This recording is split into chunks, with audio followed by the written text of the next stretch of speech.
Okay, again, welcome to the School of NBC and SSP. And today we will start with the most important topic, that is the ancient India. Alright, ancient, medieval, and modern history. Maths is over. Yes, almost over, right? Maths. So, I think this is the one of the best time. Almost see. Advertisement, you will see this week, okay? Advertisement, you will see this week. And many of you will appear, right? Many of you will appear. But see, there is one rule. 21 years. Okay.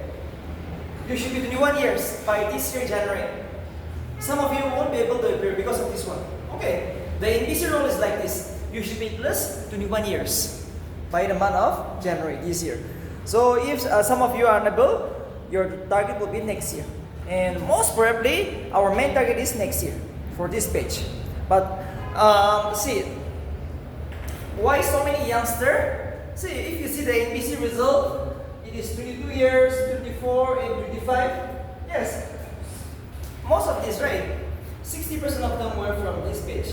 Why? Because the syllabus is very much suitable to you.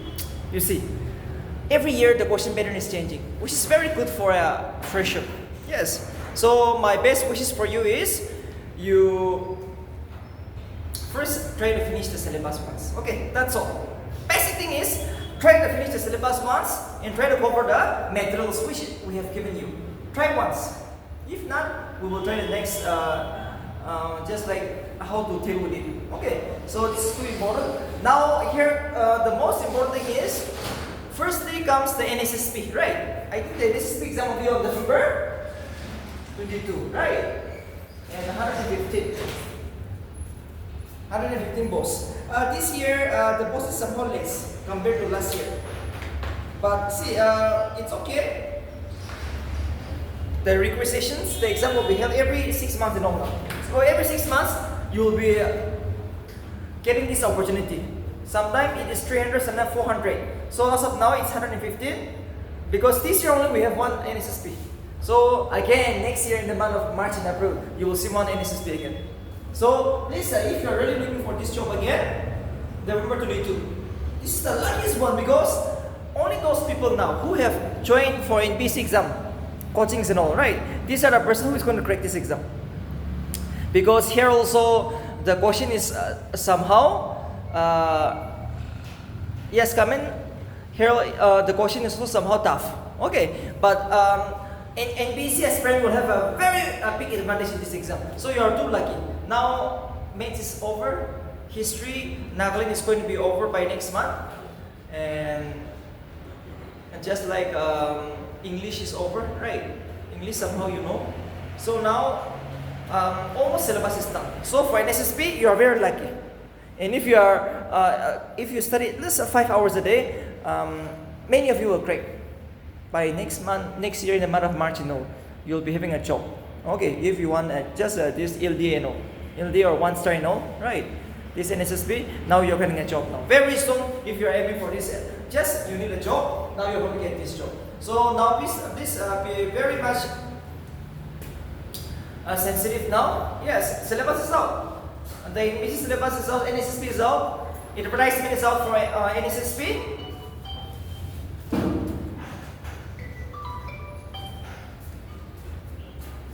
So see, it is like that. Now the advertisement is out. So see, very lucky. Now just see how many days to go for NBC also. Say NBC exam is on November 8th.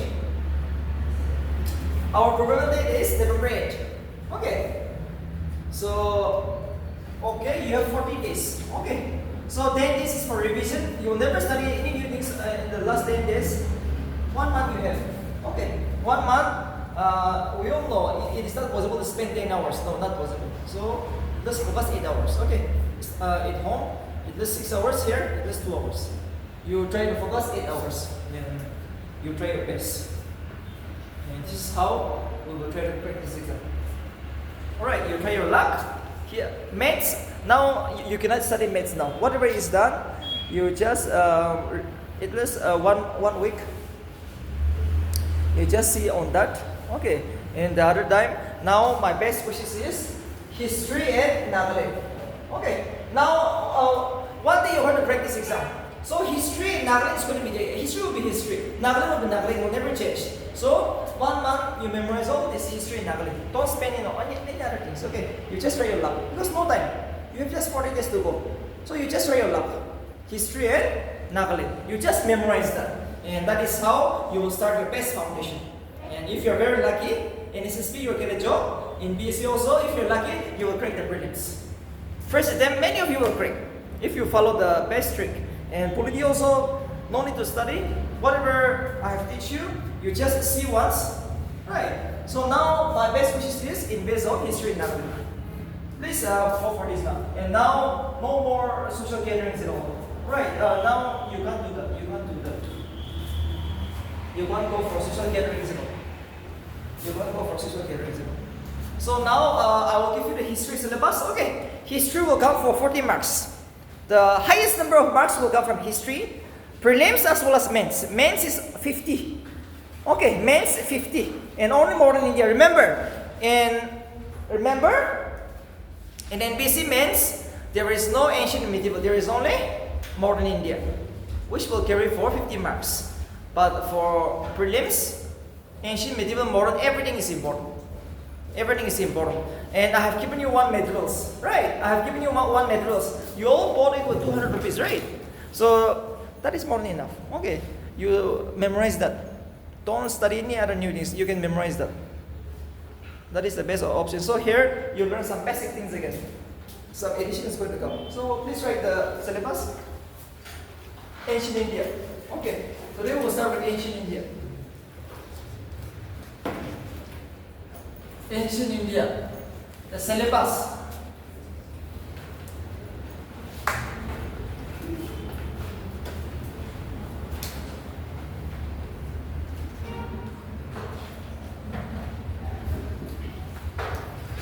Ancient India syllabus. Indus Valley civilization. The first topic is going to be the Indus Valley civilization.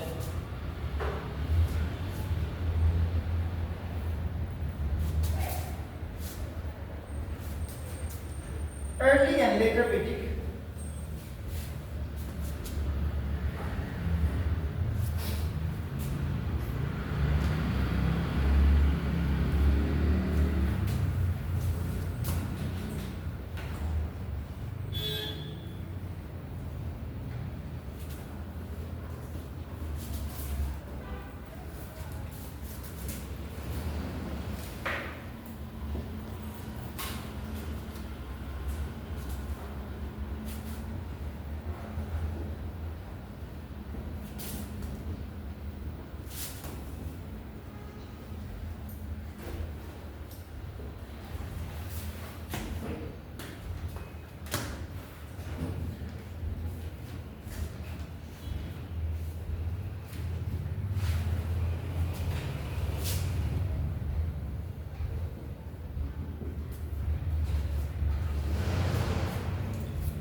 Indus Valley civilizations, early and later Vedic, 16 Mahajanapadas, Chinese man, Buddhism, Mauryan dynasty.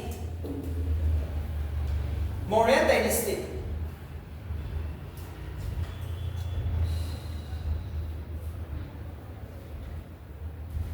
These are the 5 topics.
Sangam age in the South India. Okay, Sangam age in the South India. Sangam age in the South India. And Gupta dynasty. And next will be the Bose Gupta. Last Bose Gupta, here we will discuss two dynasties. Haryanga dynasty. And this Haryanga dynasty you will find in North India. And the Pallavas you will find in the South Indians. So Bose Gupta, we have two topics. Haryanga dynasty in the North India, Pallavas in the South India. So altogether 9 topic. Okay, 9 topic. So these are the 9 topics we will discuss in ancient India. And maximum we will expect 15 marks. Okay, 15 marks from the ancient India in prelims. So we will try to cover all this.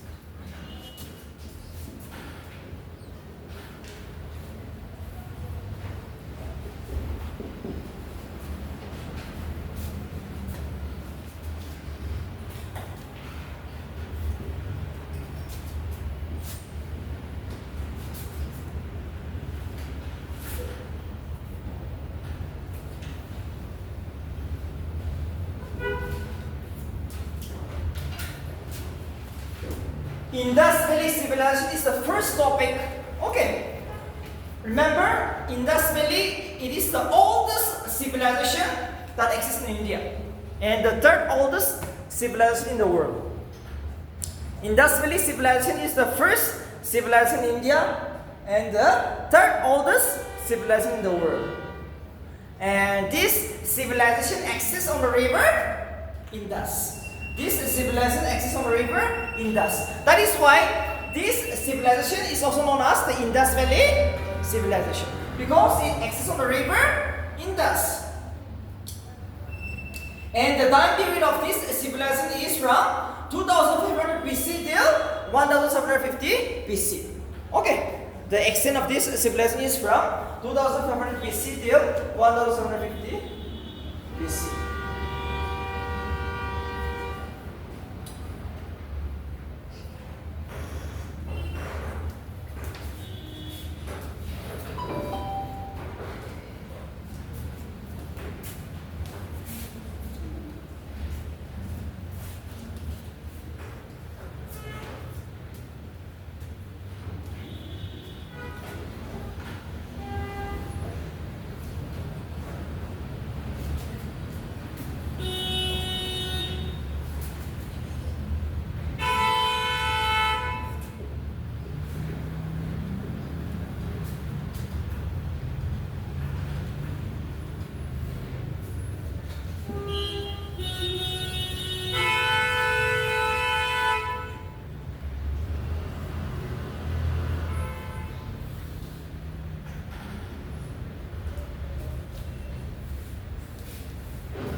It is like this.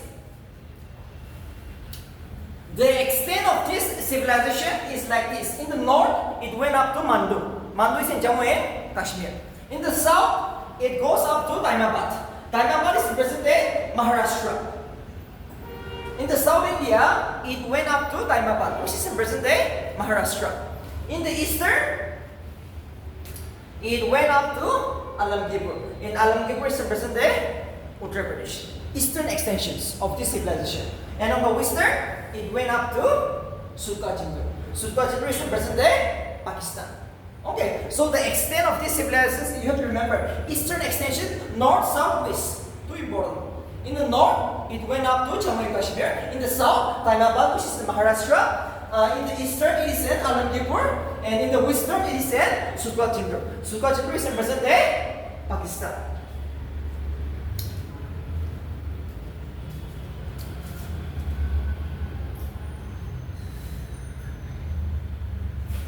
Okay, so please write some facts. Indus Valley covers an area of 12 lakhs 60,000. 12 lakhs 60,000 square kilometer. Indus Valley civilization covers an area of 12 lakhs 60,000 square kilometer. It exists, this civilization exists in Pakistan, India, Iran, and some part of Afghanistan. Iran. Indus Valley civilization exists in some part of Iran and Afghanistan, but majority is in India and Pakistan. Okay, because it's a part of the Indian history. Most of these civilizations you will find in India and Pakistan, but in some part of Iran and Afghanistan. 4 countries. 4 countries. This civilization exists in 4 countries, but majority of them are in India and Pakistan. And they have 2 capital cities. Indus Valley civilization have two capital cities. It is Harappa and Mohenjo-daro. Okay, Harappa and Mohenjo-daro. Mohenjo-daro.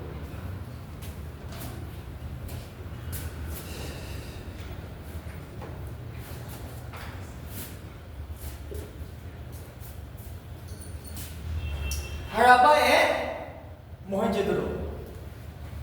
These are the 2 capital cities of the Indus Valley civilization. No confusion? We have 2 capitals, Harappa and Mohenjo-daro, and both are in Pakistan, not in India. Okay, but those days it was all part of India, right? So present day Harappa and Mohenjo-daro are located in Pakistan. And remember, Indus Valley civilization is also known by another name known as Harappa. Indus Valley civilization is also known by another name known as Harappa, because Harappa was the first city to be discovered by the archaeologists. Harappa was the first city to be discovered by the archaeologists. That's the reason Indus Valley civilization is also known as Harappa civilization. That's all. That's all. That's all.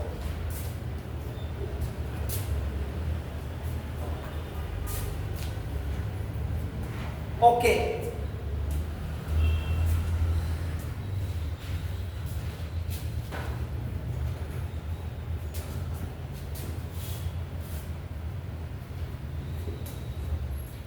John Marshall was the first scholar to use the term Indus Valley civilization.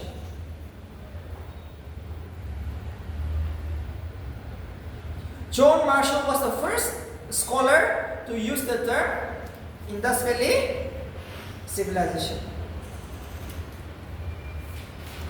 John Marshall was the first scholar to use the term Indus Valley civilizations. So now, what NBC is going to ask from this point of view? They will ask the things which was discovered at different part of the cities. Okay, the most important topic, what the NBC is going to ask you is that, what are the materials, what are the articles that are discovered in different part of the Indus Valley? Suppose they will ask you, Harappa, what was discovered in Harappa? So now I'm going to give you some of the most important things which was discovered in the important cities of the Indus Valley civilization. So this right now.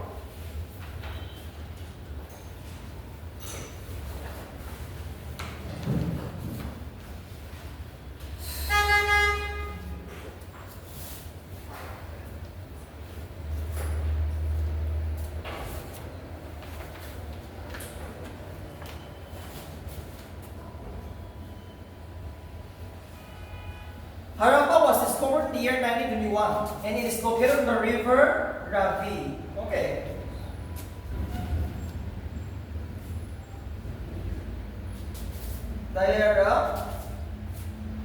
Daerah Seni.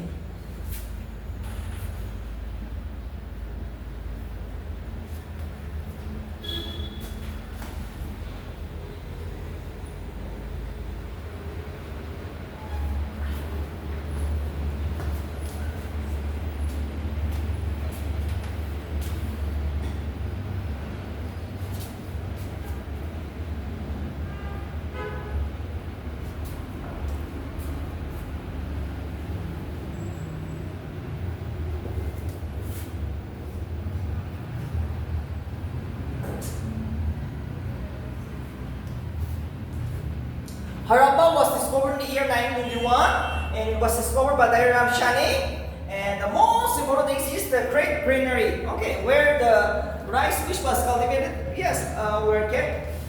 The great granary. The famous topic here is the great granary of the Nas. The great granary was discovered at Harappa.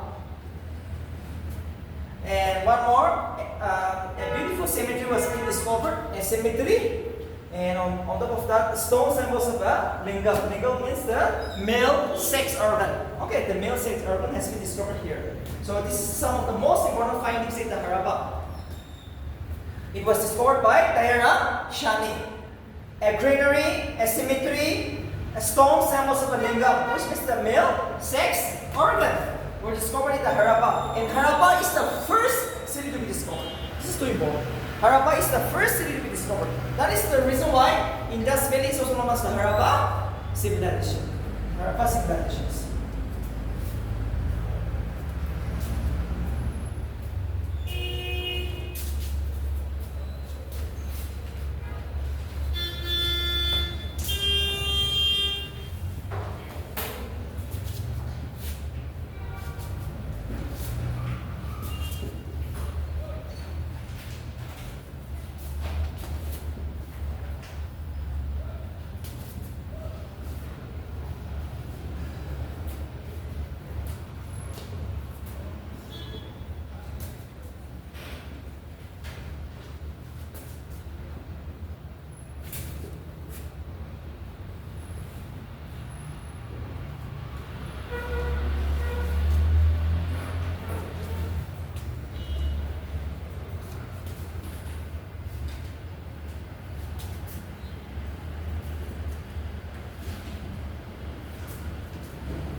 Mohenjo-daro is the second city to be discovered. Okay, and it was discovered by Ragildas Banerjee. It is located on the river Indus, and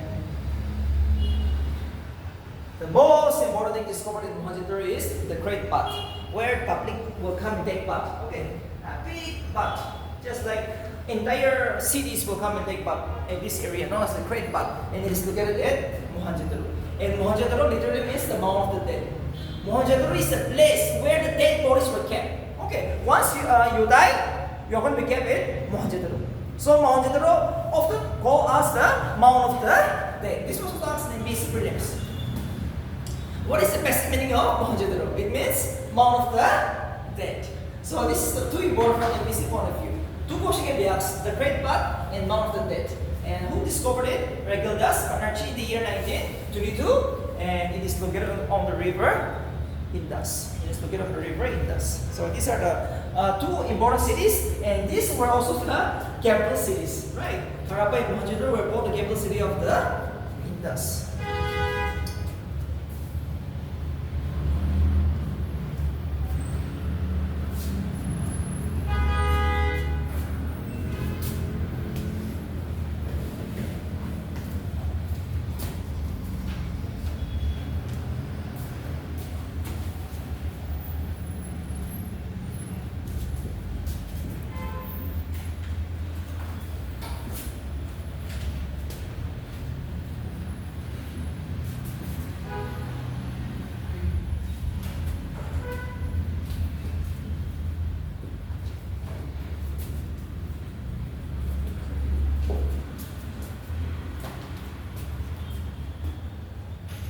Next is Lothal. Lothal is a very important place in present-day Gujarat, and it was discovered by S.R. Rao. It is located on the river Bhopal. It's in present-day Gujarat.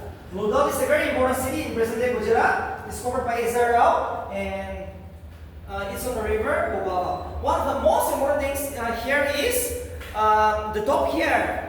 Too famous. The famous dog here was discovered, a place where the sheep were kept or manufactured. Okay, you want to see your sheep become old, you can manufacture in a place called dockyard, which is in present day Gujarat. Or where the sheep were kept, you can keep your sheep out here in a place called dockyard. So dockyard is the most important articles which was discovered at Lothal, which was discovered at Lothal.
Okay, next is Kalibangan. Kalibangan is in present-day Rajasthan. It was discovered by Bibilal and N. Koch, and a very unique block field.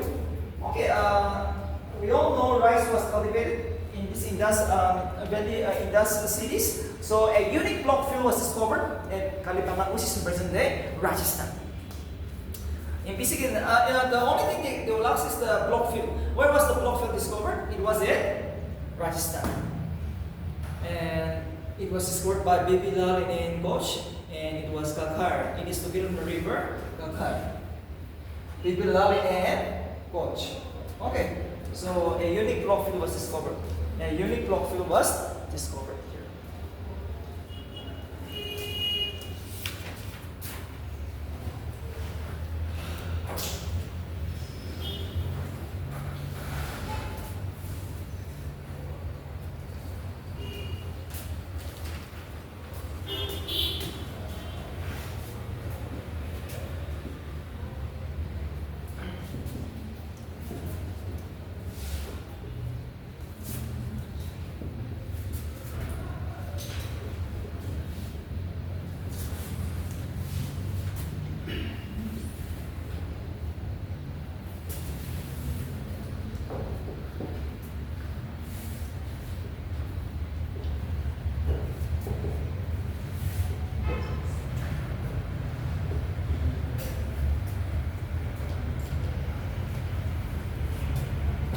Next is Tulavera. Tulavera is in present-day Gujarat. Okay, Tulavera is in present-day Gujarat. This was the question which was asked in 2017, an ICE question. A unique water harvesting system. The most important articles discovered in the Tulavera is a unique water harvesting system was discovered at Tulavera, which is in present-day Gujarat, and it was discovered by G.B. Joshi. G.B. Joshi, and it is on the river Lumni, which is in present-day Gujarat. Lumni. You can come and sit in the first bench. Yes, if you are able, please you can come. Better to sit in the first bench. Yes, it's okay. You can come. See, better occupy. Tulavera is in present-day Gujarat. It was discovered by G.B. Joshi, and it is located on the river Lumni. And it was and a unique water harvesting system was discovered. A unique water harvesting system was discovered.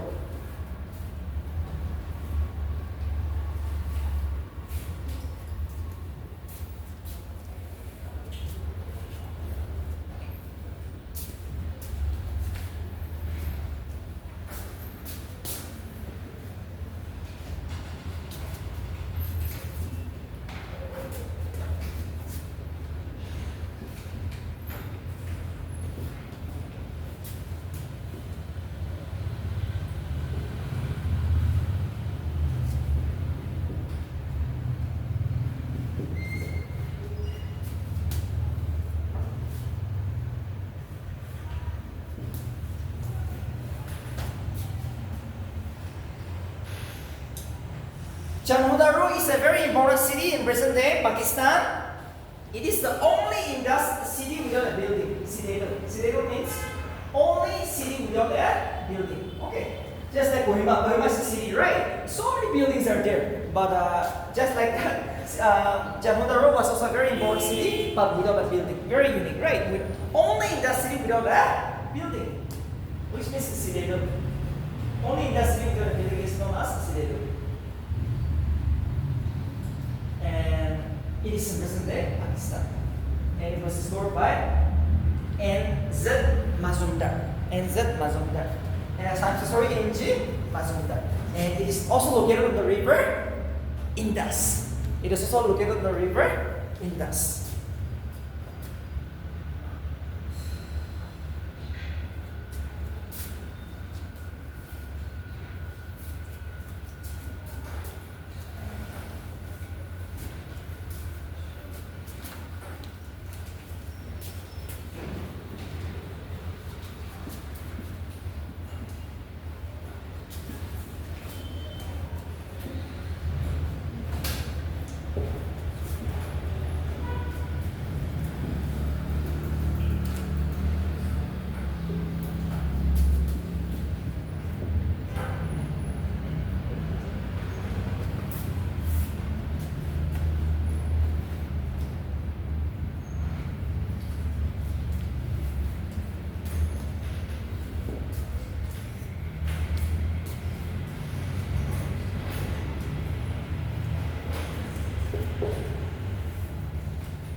Sorgoduta is in present day Gujarat.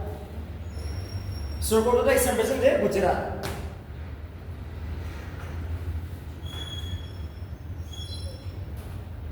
The only remain of horse was found here. Okay, and Sorgoduta is in present day Gujarat. Here, the only remain of horse was found, and it was discovered by G.P. Joshi. It was discovered by G.P. Joshi. And it is located on the river Pokaba again. It is located on the river Pokaba. And it was discovered by G.P. Joshi. G.P. Joshi.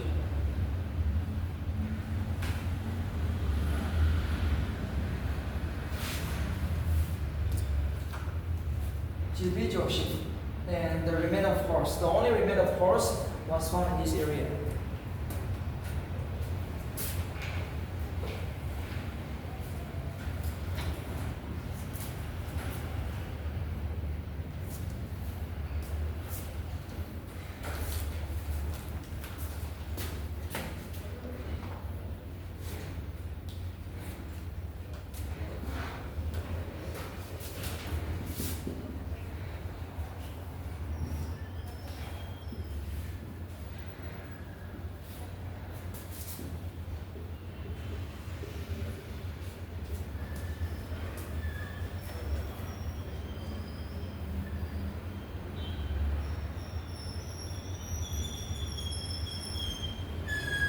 Rakigarhi. It is in present day Haryana. Okay, Rakigarhi is in present day Haryana.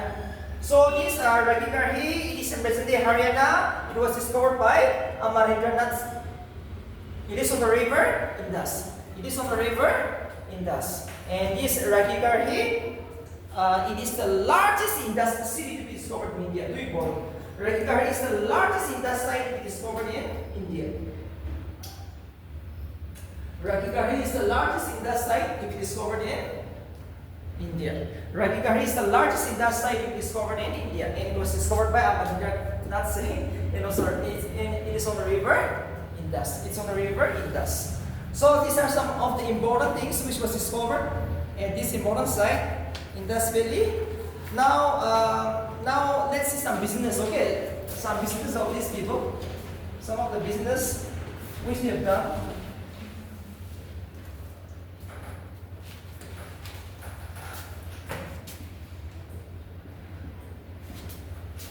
Okay, remember this place, Kolar. Kolar is when we ask in BC. Kolar is in Karnataka.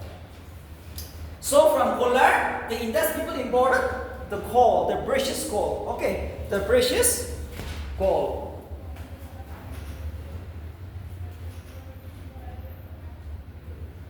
The precious coal was imported from Kolar, which is the present day Karnataka.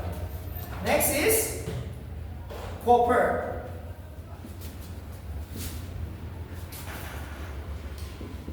Which is the present day Rajasthan. Okay. Copper. Copper was imported from Kitri, which is the present day Rajasthan. Two important. Copper was imported from Kitri. Kitri is a present day Rajasthan. So copper was imported from this area. Copper was imported from Kitri, which is the present day Rajasthan. Jet from Central Asia. From Central Asia. Jet is a stone. Jet is a precious stone. Jet is a precious stone. It's a stone which was imported from Central Asia.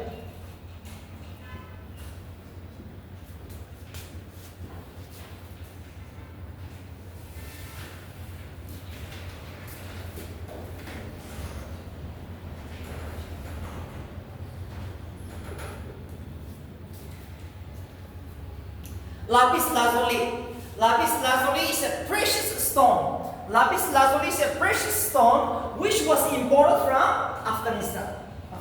Okay. Lapis lazuli is a precious stone which was imported from present day Afghanistan. Present day Afghanistan. Copper, coal, lapis lazuli, jet from Central Asia. Jet is a stone which was imported from Central Asia.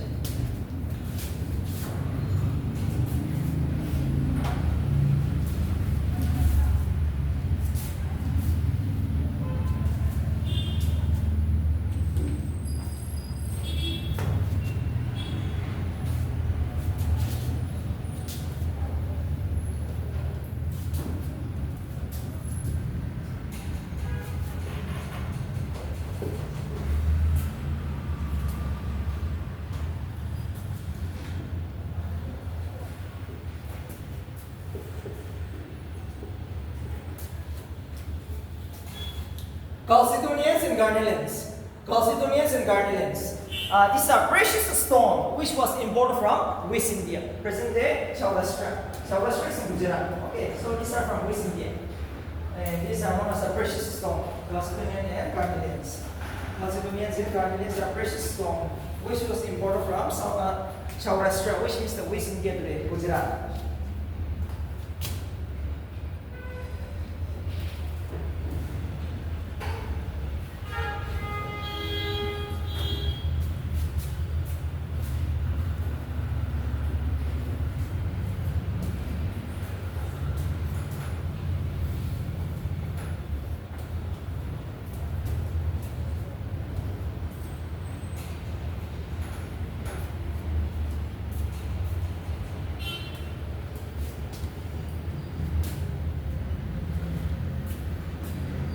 Means it's a stone again. Okay, it's a stone which was imported from Maharashtra.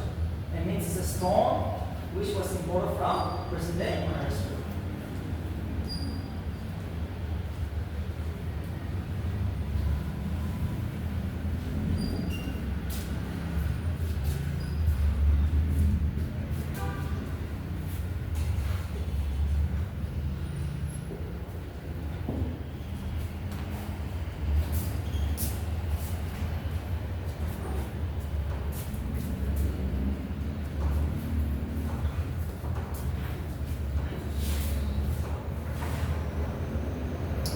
Okay, now our main question is, who ruled the Indus people, right? This is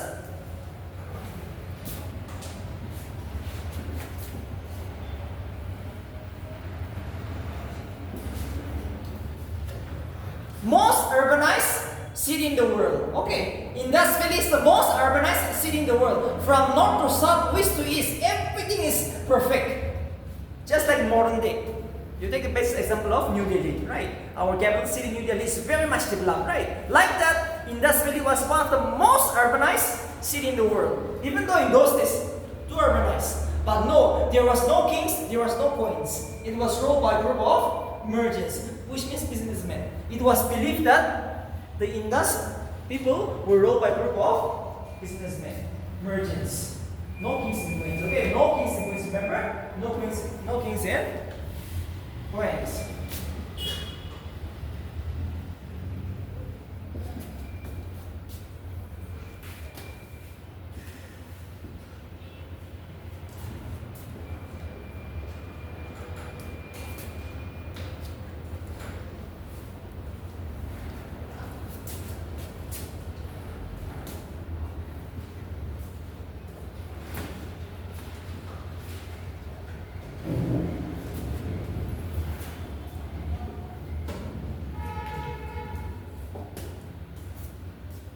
Okay, religions, they believe on the nature god like trees, rivers. Yes, they believe on the trees and rivers and all, or mountains, But the most important is the mother goddess. Okay, most probably they worship the female deity, which is the female god. Okay, mother goddess was the most favorite god, and the most important male deity. The most important male god, okay, was Pashupati Mahadeva, often asked in BC. Even though it was the mother goddess, which was the most favorite god of the Indus people, they worship. One of the most male deity is Pashupati Mahadeva. Pashupati Mahadeva. Pashupati Mahadeva, which means the Lord of Animals. Please write it in the bracket. Which means the Lord of Animals. Pashupati Mahadeva means the Lord of Animals. Now, too important. He is surrounded by 4 animals. Too important. Pashupati Mahadeva, which means the Lord of Animals. The most important male deity of the Indus Valley people. And what was the most? He is surrounded by 4 animals. Please write down. Elephant, tiger, rhino, and buffalo. 4 animals surrounds Pashupati Mahadeva. That is elephant, tiger, rhino, and buffalo. 4 animals. Elephant, tiger, rhino, and buffalo. Elephant, tiger, rhino, and buffalo. 4 animals surrounds him. And at his feet, okay, down at his feet, 2 deer, 2 important. 2 deer appear at his feet. So 6 animals, right? All together. Altogether 6 animals, right? 4 animals around him: elephant, tiger, rhino, and buffalo. And at the feet, 2 deer. 2 deer.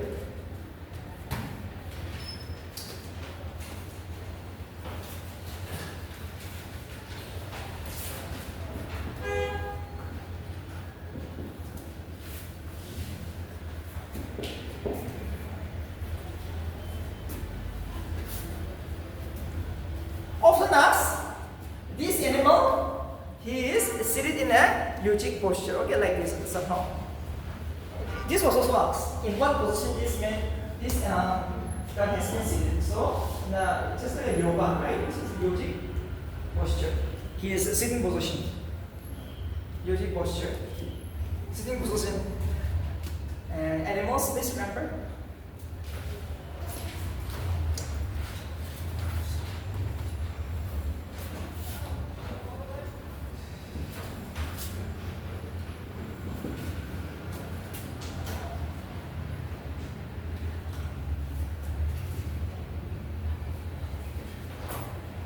Wheat and barley. The most important main crops of the Indus people is wheat and barley.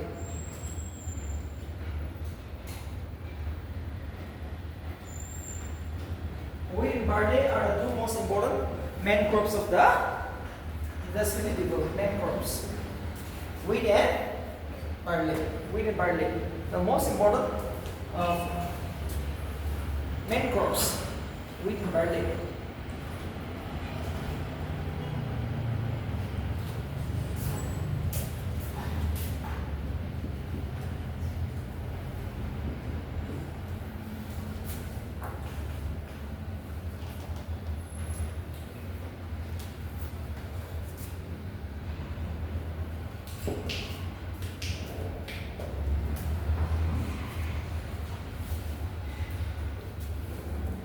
This is the most important animal worshipped by the Indus Valley people. Hambu. Okay, the most favorite animal worshipped by the Indus Valley people is the hambu. The hambu is the most important animal worshipped by the Indus Valley people. The most important and favorite animal worshipped by the Indus Valley people. The hambu. The hambu.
are the most important port cities.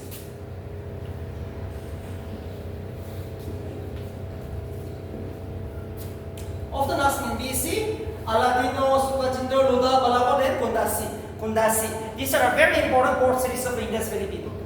This can be asked in BC. Alright. Aladino, Kundasi, and no doubt, Sukatindo, Balakot, and Kundasi, Aladino. These are the most important port cities of the Indus Valley people. So ABC can ask the question in this way. These are the most expected questions. Where are the port cities? Kundasi, Aladino, Sukatindo, no doubt.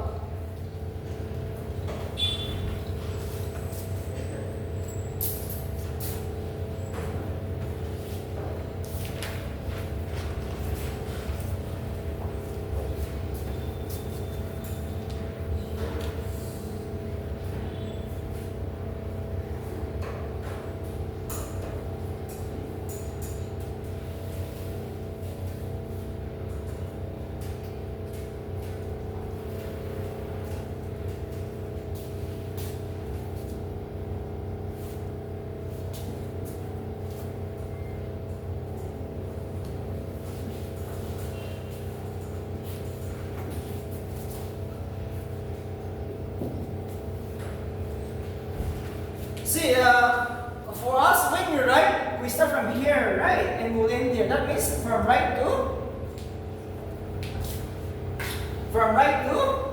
left. But the industrial people were from left to right. Alright. So please write down, what is this posture written? The writings of the Indus Valley.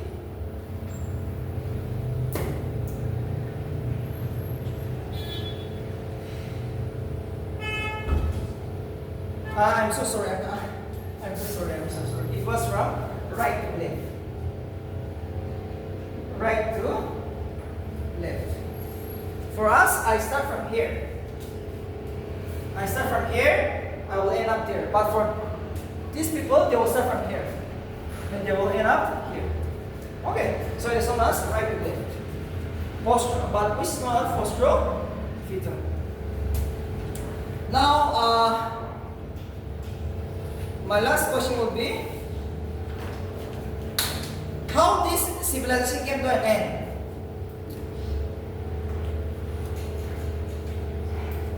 Often asked in BC exam, why this civilization came to an end? There should be some reason, right? This huge civilization, why it came to an end? Somewhere in the year 1750. So please write down number 1.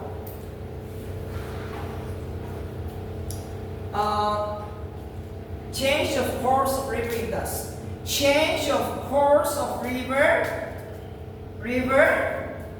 Indus. Change of course of river Indus. Change of course of river Indus. Next is Aryan invasion. Aryan invasion. Next is Aryan invasion.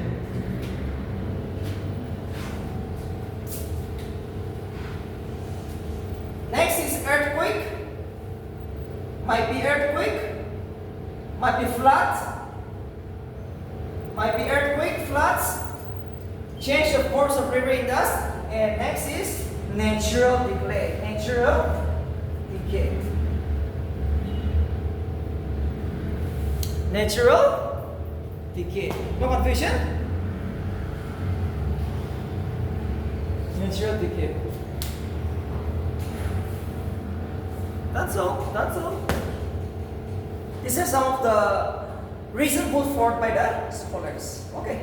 So you if NBC option gives you, it's very easy. Very easy. Aryan invasions. Aryan means a very powerful race from Central Asia. Next is it might have been destroyed by earthquakes, floods, might be natural decay, might be river change of course of river Indus. See, whenever you want to found a new village, you will search for first water, right? So if water is not there, now civilization is going to be shifted or it will come to an end. That's all. That's the reason put forth by the scholars. So this is the Indus Valley for you. Okay, this is the Indus Valley civilizations for you. Any points so far? Yes?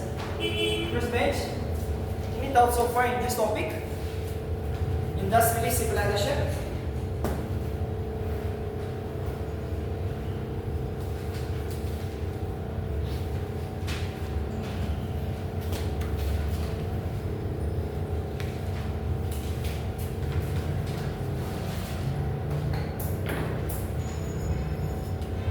Indus Valley civilization, the first civilization in India. Okay, and two urbanized, well-established city in the world. Okay, well-established city in the world.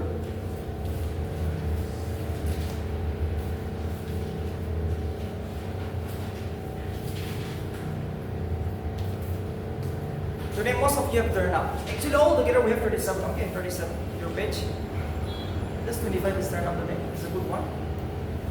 Oh, will never come. Okay. Oh, will never come. So yeah, but you are very lucky, and now exam is near, right? 40 days for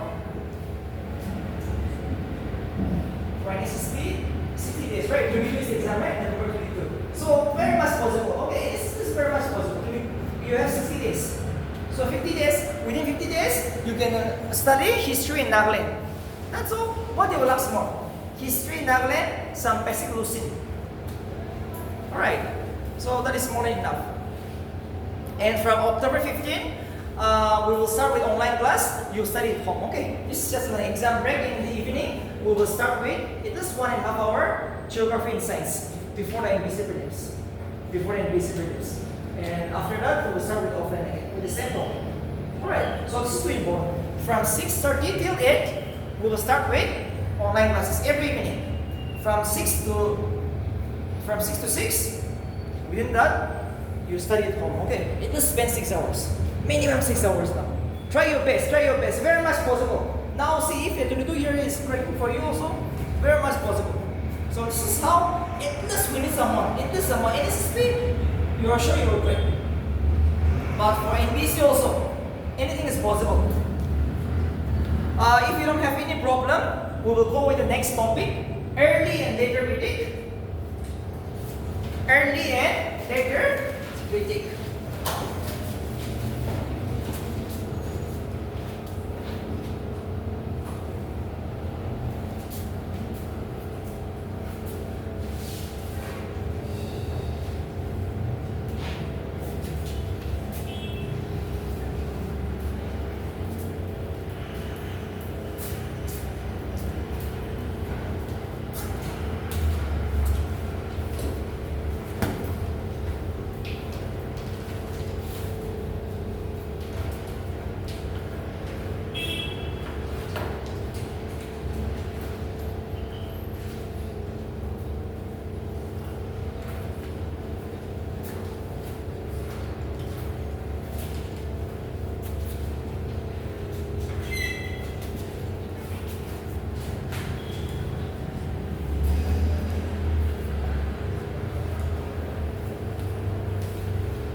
It is like this. Early and later Vedic period.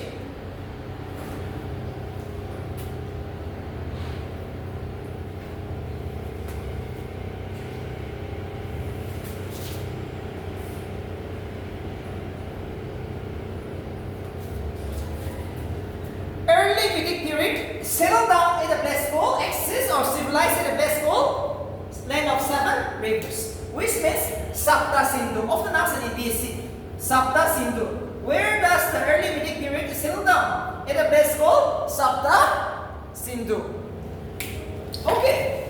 Early Vedic period settled in a place called Sapta Sindhu. And Sapta Sindhu means the land of 7 rivers. And land of 7 rivers means Indus, Saraswati, and 5 tributaries of river Indus. Two important. I will give you now. Okay, I will give you the 5 names. So this is the 2 important.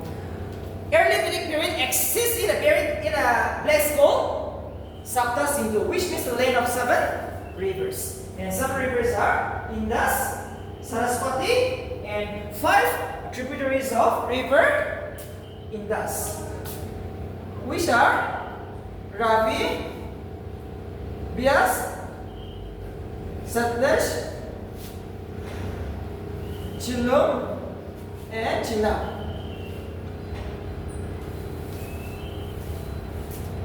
Ravi, Bias, Satluj, Jhelum, and Chenab.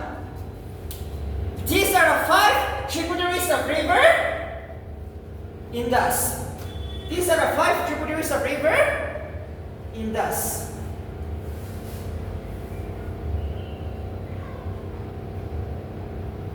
So 5 tributaries. Let's say, what is tributaries? Tributaries means small rivers that joins the big rivers. So all these Ravi, Chenab, Bias are the tributaries of river Indus. They will all flow into the river Indus. Okay, so these are the 5 tributaries, and Indus is, we count it as a 6. Saraswati we count it as 7. So in this area, you will find these civilizations, early Vedic period. And the time period is 1500 BC to till 1000 BC, which means after the Indus Valley civilizations. And the next will be the Later Vedic period. Later Vedic period. Later Vedic period.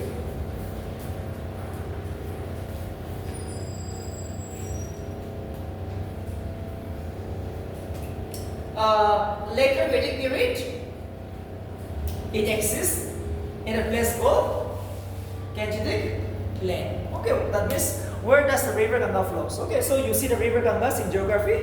River Ganga will start from Uttarakhand. From Uttarakhand, Uttar Pradesh, Bihar, till West Bengal.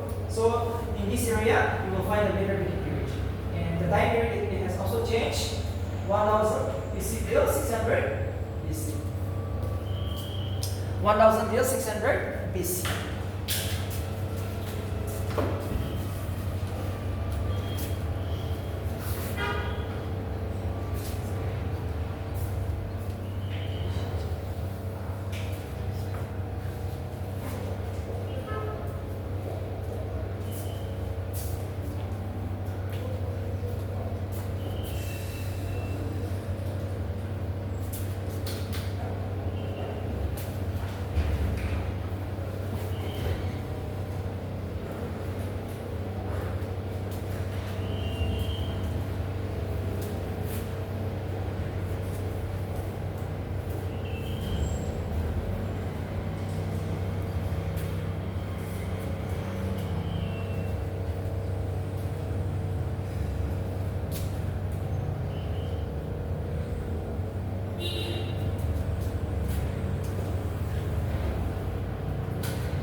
The main occupation to Imborn, what was the occupation of the early Vedic period? It is cattle rearing.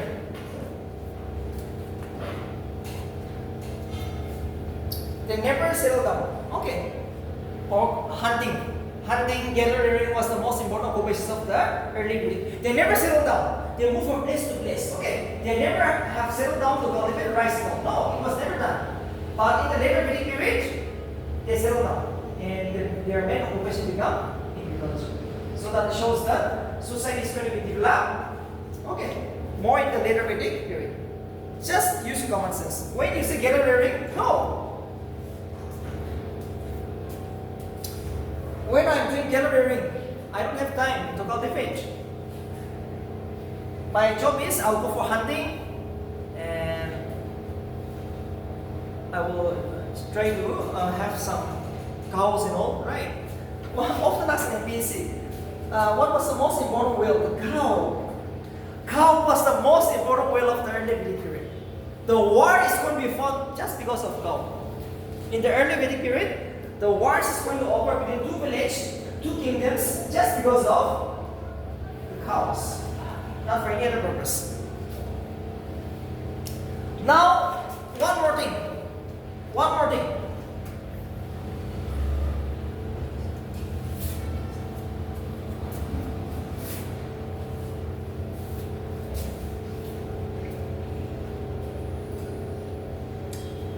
Now, who ruled the early Vedic period or the later Vedic period? There was a king. Okay, there was a king.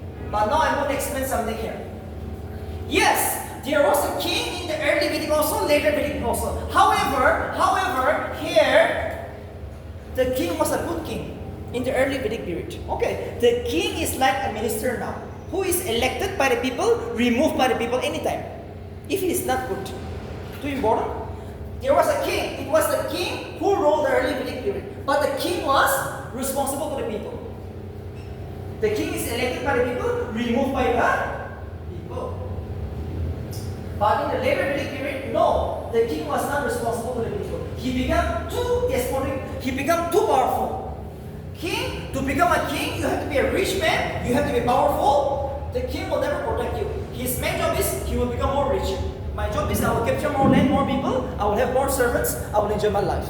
Okay, in the later Vedic period, the king was not responsible to the people. Just like that, society was divided. Inequalities, corruption, rich and poor developed in the later Vedic period because people settled down. You see, we are from same family, same siblings, right? But when you cultivate rice, I also do cultivate rice. If you harvest more, you become richer, right? See, in early Vedic period, it was like a joint family. Joint, they will go for hunting, they will eat together. But no, in the later Vedic period, no. Early Vedic is different. In later Vedic period, private property will develop. Family is never going to stay together. Joint family is never going to be there. See, we are from same siblings, but you got married, you will go for cultivations of rice. Yeah, and if you produce more, you will become richer. Yes. So, society become too polluted, too divided. Inequalities developed in the later Vedic period. Just like that, king was a very powerful king. Okay, not an ordinary king. The king is too harsh now. He will impose taxes on his people. He will try to capture more and more resources. He is not responsible to the people. He will never fight for you. He will never protect you. But in the early Vedic period, he was a very good king. The king was not that powerful. So that you have to remember now. Now, let's see the hierarchy. Okay, let's see the hierarchy. Whether it's in the early or later Vedic period. Let's see the hierarchy.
Kula means the family, Kram means the village, Vis means the clan, Chana means the people, Rashtra means the country. These are the divisions. Smallest divisions in the early Vedic period will be the Kula. Kula means the family, right? From family you will rise up to Kram. Kram is the village. From village to clan. From clan to the people. And lastly, here is the country. And the head of the country is known as Rajan. Rajan means the king. Okay, Rajan means the king. So, Kulaba, who is the head of the family? Father. Father is known as Kulaba. Kram is village. Who is the head of the village? Kramini. Vis means the clan. And here comes the Vespati head. Jana means the people, and the head is the Kopati. And last is the Rashtra. Rashtra means the country. Here the king is, the head is the king. Alright. So lowest will be X. Lowest is Ulaba. And highest is Rajan. Rajan means the king. Rajan means the king. So these are the divisions you have to know from the NBC point of view. Whether it's in the early, later Vedic period, you will find this. You will find this. You will find this.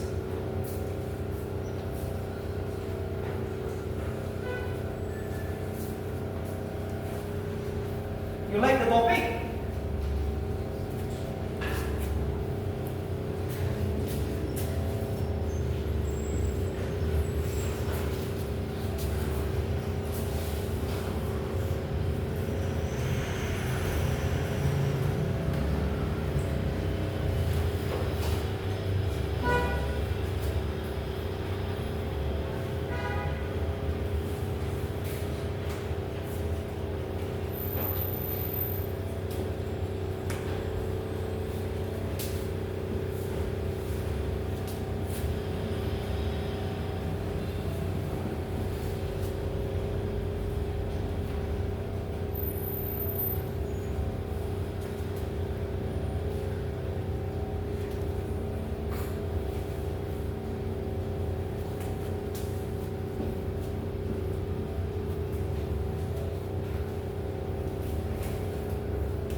Veda, we have 4 Vedas. Rig Veda, Yajurveda, Samaveda, Adhara Veda. We have 4 Vedas. Rig Veda was written in the early Vedic period. Only 1 Veda was written in the early Vedic. Veda means the books, the knowledge. Okay, these are all books. Very important books like history, geography, medicine. Right? These are very important books which you have to study. So in the early Vedic period, Rig Veda was written, known as the oldest testament or the oldest religious book in the world. Divided into how many hymns? 1028 hymns of the last. Rig Veda is the oldest testament in the world. Divided into 1028 hymns.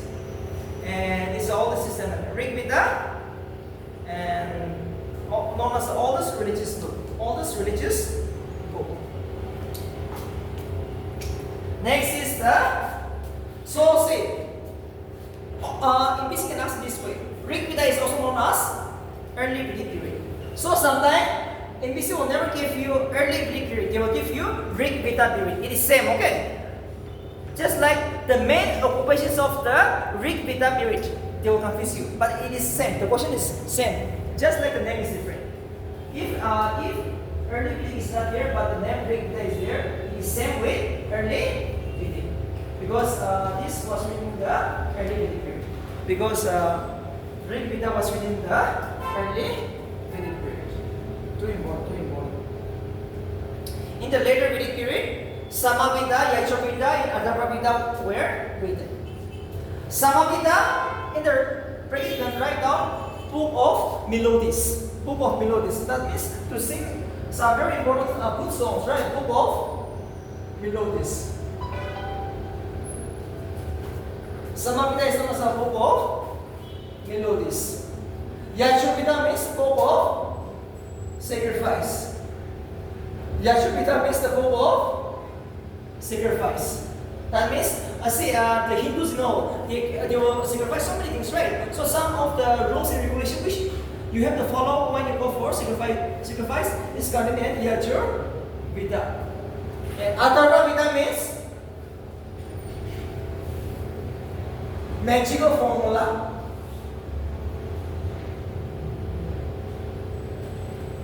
Magical formula. See, we all know so many Hindus are magician people, right? So you will perform so many magic. So there are some formula to perform this magic and all. So that is contained in which book? Adharva Veda, which means it's a book of magical formula. So these are the 4 books. One was written in the early Vedic, the other was written in the later Vedic period.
This tree was often asked in PSC.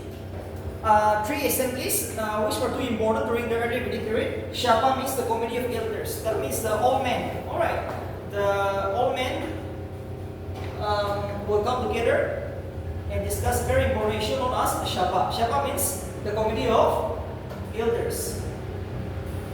Samiti means the folk assembly, which means the entire population. The entire population can come together and take a very important decisions known as Samiti. Samiti means, which is known as the folk assembly. The entire population will come together.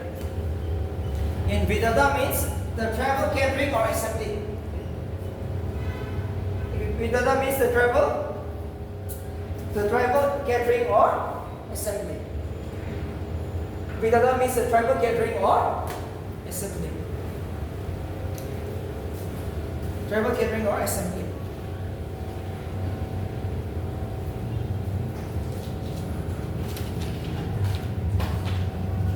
Tribal gathering or assembly. These are the three things they will ask you.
It is like this.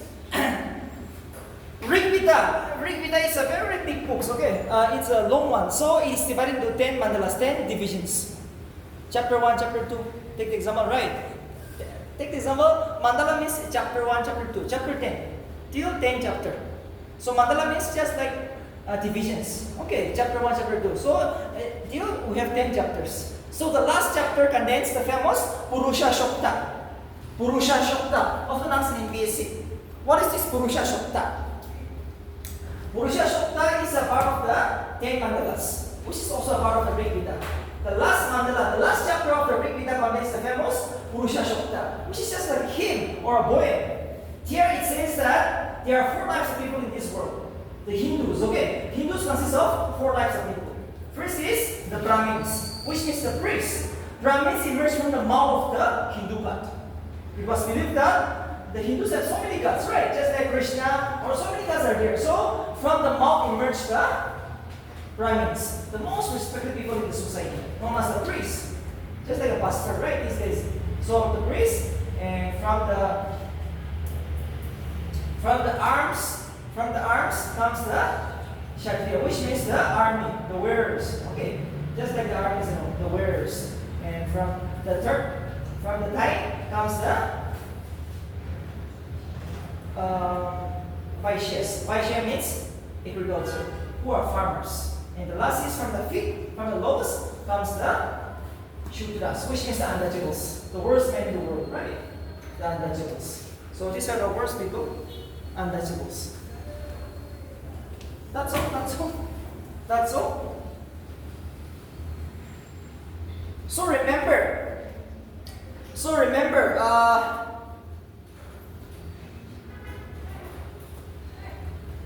just remember, this was the divisions in the early Vedic period. However, if my father is a Brahmins, my son can still become the Shudras. If my father is a Shudras, my son can even become a Brahmins. No divisions in the society.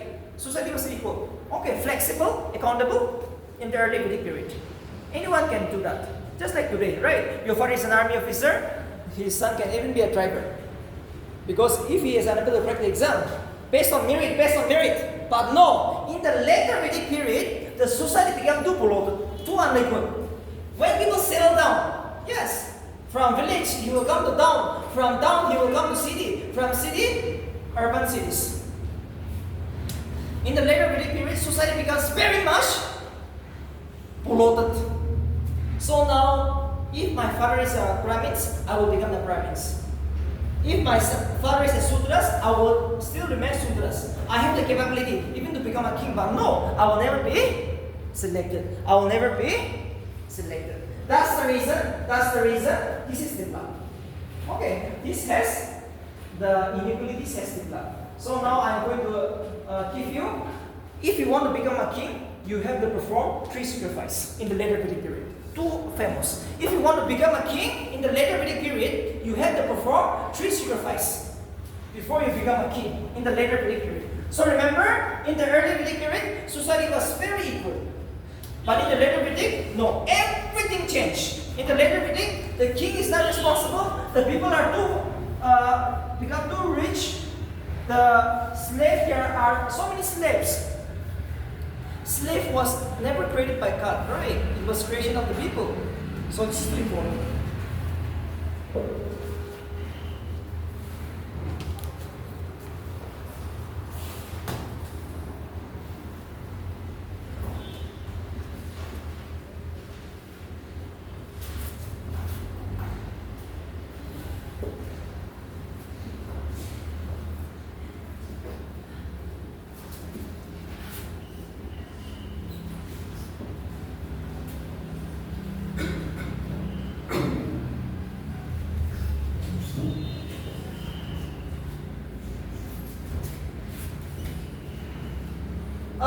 Before I give you the notes, yasna means sacrifice. Okay, yasna means sacrifice. So these are the 3 sacrifices you have to perform before you become a king. First is Ashwamedha sacrifice, Vajrapiya sacrifice. Third is Raja Suya sacrifice. It means horse sacrifice. Horse should be white in color. Too important. First is known as the Ashwamedha sacrifice, and which means the horse sacrifice. Ashwamedha sacrifice. And the horse should be white in color. Too important. What is the color of the horse? Ashwamedha sacrifice. The horse should be white in color. The horse will be allowed to run for 3 days. The horse should be white in color. The horse should be allowed to run for 3 days.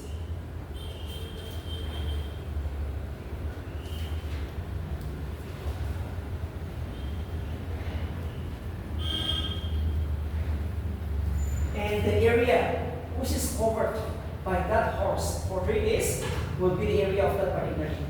Okay, the horse will be allowed to run whole day, wherever you want to run. And the horse, the area which is covered by that particular horse should be the area of that particular new king. Okay, that is known as Ashwamedha sacrifice. Horse should be white in color. Horse will be allowed to run for 3 days. The area which is covered by that particular horse will be the area of the new king. Next will be the Vajabiya, which means the Jared praise. Okay, which means the Jared praise.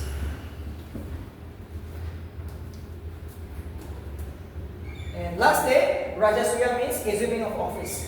Official coronation. Official coronation. Now, official coronation means you assume office. Right, today I will take oath before the people to become a minister. Like that, today I'm taking the oath to become the king of this particular area. So that is known as Raja Surya. Raja Surya is known as the official coronation. Official coronation.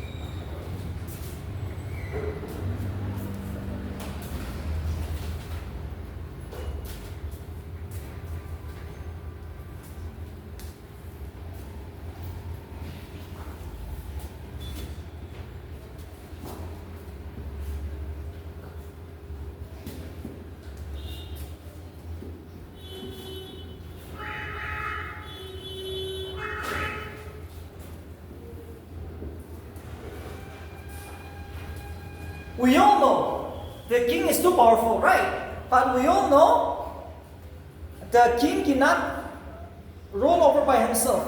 Yes or no? He needs some officers to guide him like a minister. So the kings in the later Vedic period appointed 12 radins, which means 12 officials.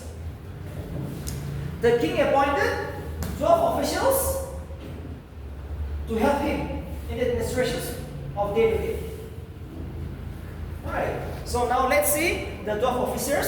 There are 12 radins, 12 officers who help the king in the administration of justice every day. So let's see the 12 kings.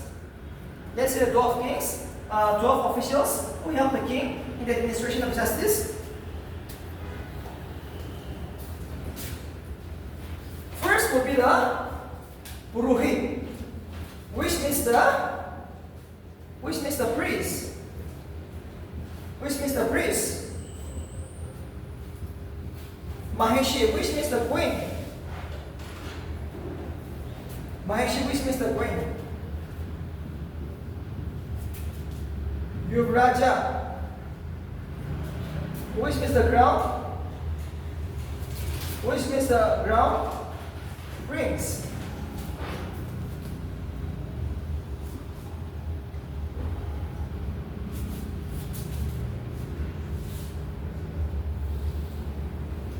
Which means the charioteer. Purohit means the priest, Maheshi means the queen, Yuvraja means the crown prince, Shuta means the charioteer. 12 officials. These are the 4. These are the 4. Purohit means the priest, Maheshi means the queen, Yuvraja means the crown prince, Shuta means the charioteer. These are the 4.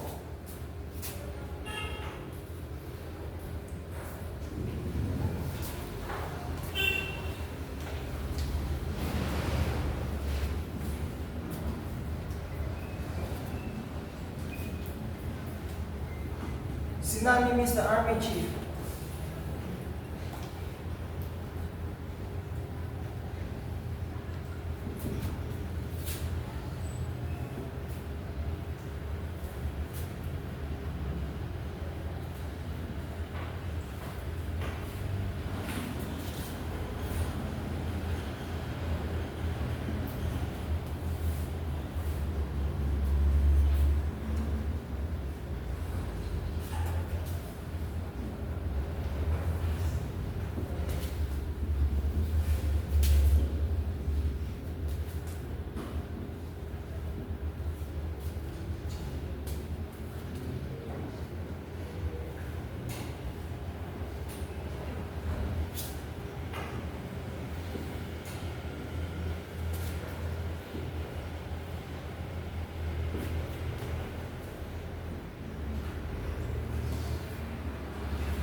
Sinani means the army chief, Kramini means head of the village, Shata means the gateman, Babatuta means the tax collector, Ashwaba means the courier, Balakala means the friend of the king, Shangrahitri means the treasurer. The last is Kubikarta, which means the head of the forest department.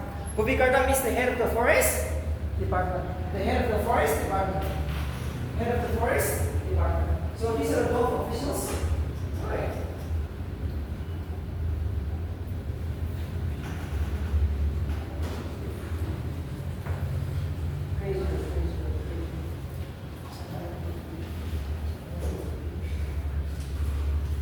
Every time the pastor is going to have the most privilege, right? The priest. Purohit means the priest. After the break, we'll come here again. We'll open the second bench. These are 12 officials who help the king in the administration of justice. We all know the king cannot carry out his activities by himself, right? So he also takes the advice of 12 officers, which means 12 right hands. Just like Rio, we all know Rio is the richest man, but he also has 12 ministers along with him. Like that. Balagala, friend of the king. Shangrahitri, treasurer, Kubikarta, head of the forest department. Akshababa, courier. Babatuta, tax collector. Shata, gateman. Gramini, head of the village. Sinani, army chief. Balagala, friend of the king.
Four ashram means 4 stages of human life.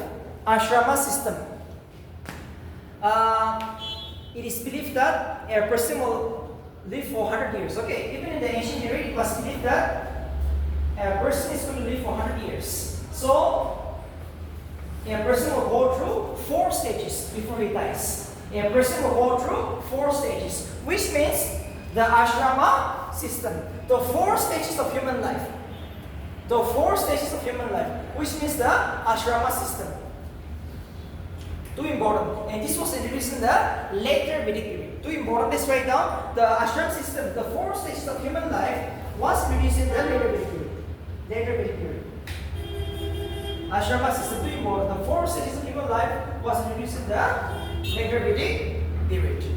So the first stage is known as the Brahmacharya, which means the student's life. Yes, first bench. I think from 1 to 25 years, you will study. Yes. From 1 year to 25 years, this will be your student life. Brahmacharya is the first stage, which means the student's life. Okay, here you are born, you will go for study. Next is Grihastharya, 25 to 50, marriage life. I think you will get married. Yes, this is too important.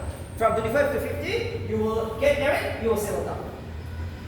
If you don't get married this time, I don't think you will get married. Yes, 25 to 50, right time. Next will be the Vanrashtra. Vanrashtra. Here, you give up all worldly pleasure. Okay, from 50 to 75, it is the third stage of a human's life. You give up worldly pleasure. Okay, now by 75, every worldly pleasure. You enjoy your life, but now you'll give up. Okay, now it's time, right? It's time. And last, sannyasi means the last stage. You will retire to the forest and you will die. Last stage is the last. You will retire to the forest and you will die. Sannyasi is the last stage. We will take 10 minutes break. Okay, 10 to 15 minutes break. We have taken so long today. Yes. After that, I have just last small topic. Okay, we will go for at least 50 minutes. So let's have a short break. You all come and sit in the first bench. Okay. See, last bencher, you come and occupy the first bench. Please come and occupy the first bench.